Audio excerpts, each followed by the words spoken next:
What's up, everybody? True Boxing here. Thank you for coming back to get hit with the truth. So today we are doing the Canelo versus Munguia DAZN preview and prediction video.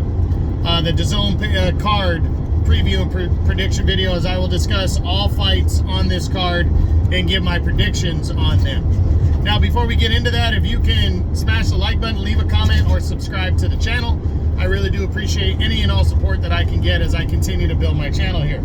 So this fight is coming up this Saturday, May 4th, and it will be available on both DAZN and Amazon Prime pay-per-view.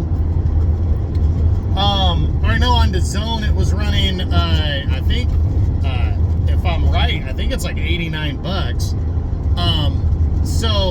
You know, it's kind of high priced. The card is a decent one, a solid one, you know, got pretty solid matchups on the undercard. So we're going to start at the bottom and work our way up to the main event, and I'm going to make predictions on these fights. We start with the opener, which is undefeated WBA regular welterweight champion of the world at 147, Imantas Stanionis, as he finally makes his first defense over 2 years after winning the title. He hasn't fought since, as he battles Gabriel Maestre. Now, this is an interesting matchup right here because Stanionis hasn't fought in 2 years. He's definitely younger. I believe he's 29, 28, 29, and Maestre is 37. So people might look at that and be like, oh, this guy's way out of his, you know, he's an old man. Yeah, but he's 6-0 with 5 knockouts. And then people might go, oh, well, he doesn't have a lot of experience. Well, Stanionis' professional record, first off, is 14-0 with 9 knockouts. He doesn't have much more, but Maestre has fought some seasoned welterweights.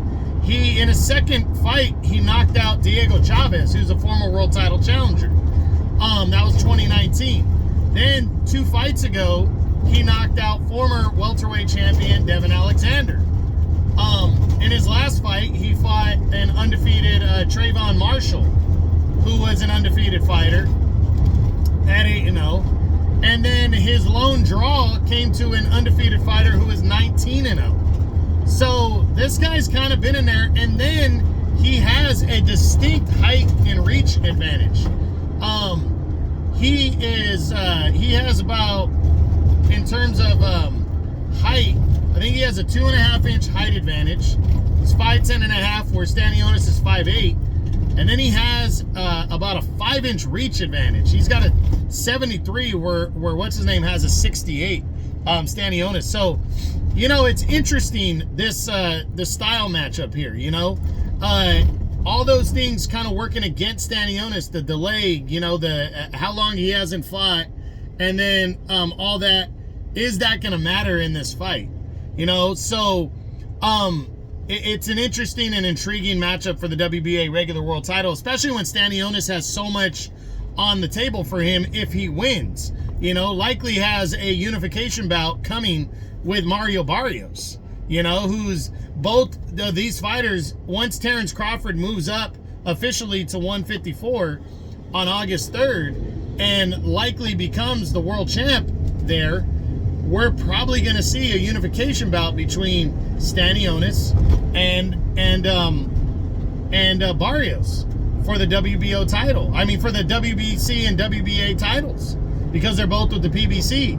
So, a lot riding on this fight for Stanionis. He needs a victory here, and he needs to be impressive, and I think he'll get it. I think he's going to break down Maestre and either stop him in the late rounds, or he's going to secure a convincing decision. But don't count out Maestre, who seems like he's got power and he's got a height and reach advantage, which matters there. So I think it's going to be a better scrap than people are giving it credit for.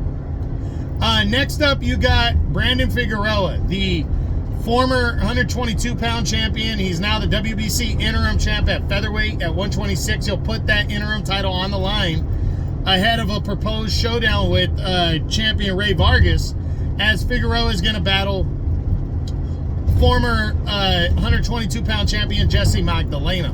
Now, this one I think is going to be the most one-sided fight potentially on the whole card. I like Jesse Magdaleno, but he hasn't fought very much over the last few years. He's given away 5 inches in height. He's given away, in terms of reach, I think it's 6 inches in reach.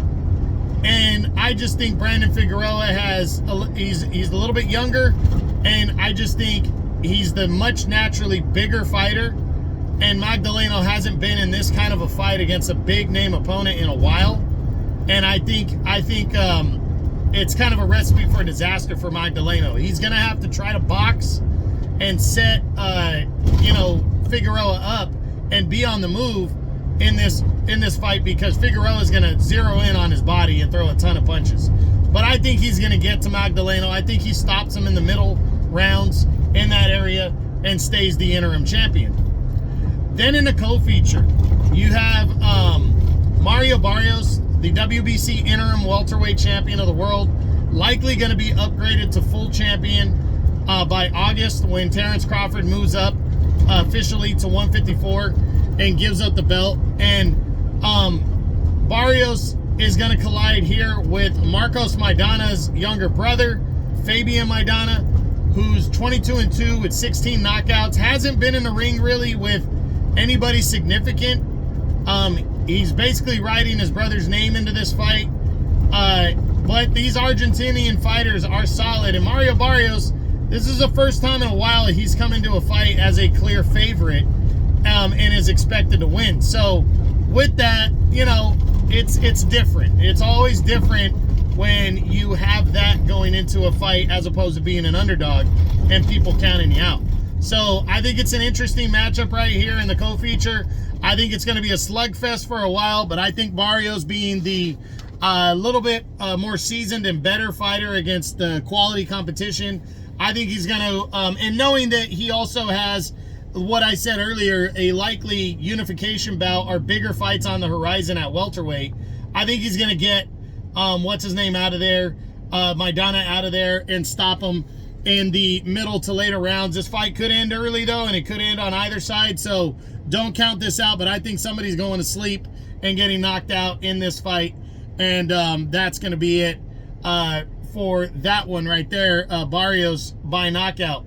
But the main event is a very intriguing all-Mexican showdown. You got Canelo Alvarez, the undisputed super middleweight champion of the world, the face of boxing still, taking on an undefeated, younger, bigger fighter, also hailing from Mexico.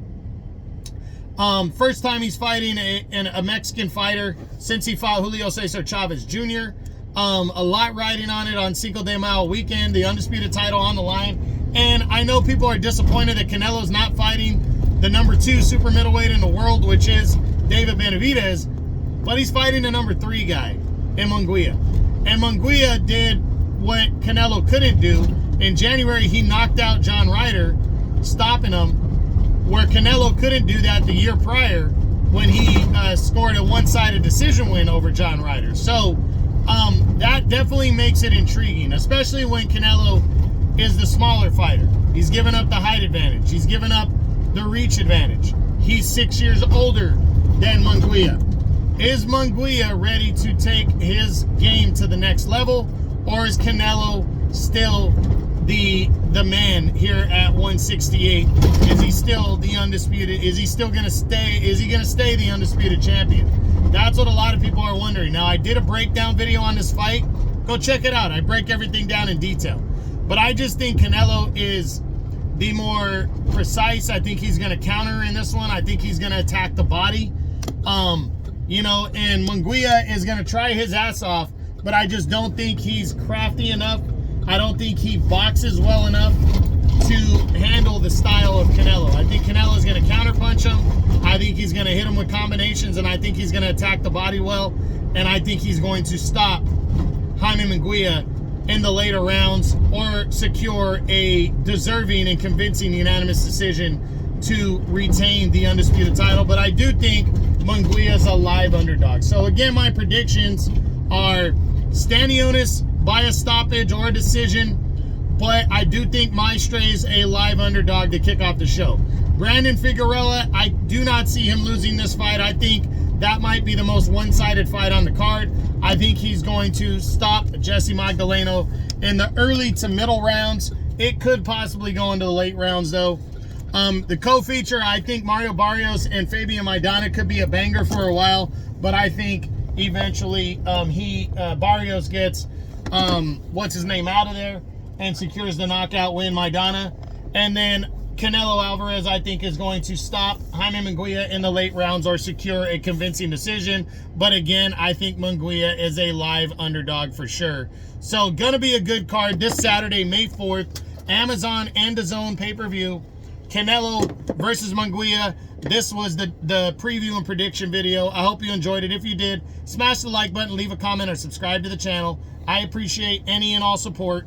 This is True Boxing. You've been hit with the truth.